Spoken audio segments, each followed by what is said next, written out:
Hello everyone, welcome to our channel, to our new blog. তো আজকে সকালে ready হয়ে চলে এসেছিলাম একটু হাই রোডে হেয়ার কাটিং করতে, বাট যে দোকানটা থেকে করি হেয়ার কাটিং সেই দোকানটা দেখলাম দোকানটা বন্ধ, সেই জন্য হেয়ার কাটিং করা হয়নি। আর মাকে একটু হাই করতে বললাম। আর আজকে এসেছিলো বড় মাসিমণি এসেছিলো, একটু রসগোল্লা নিয়ে এসেছিলো আর অনেকগুলো সবজি নিয়ে এসেছিলো। বড় মাসিমণি আসার কারণ হচ্ছে রাহুল দাদা গুড় খেতে চেয়েছে, সেই জন্য আমাদের এখানে গুড়টা খুব ভালো, সেই জন্য বড় মাসি গুড় নিতে এসছে।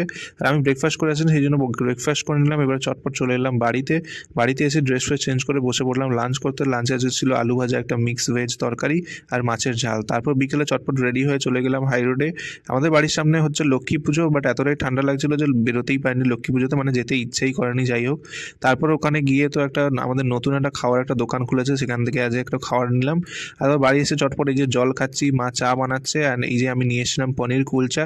দেখা যাক পনির কুলচাটা খেয়ে কেমন লাগে। তারপর চলে গেলাম একটু ছাদে, তোমাদেরকে জাস্ট প্রোগ্রামটা দেখানোর চেষ্টা করলাম। আজকেই শেষ প্রোগ্রাম। তো যাই হোক, আজকে মিনি ব্লগ কেমন লাগলো অবশ্যই তোমরা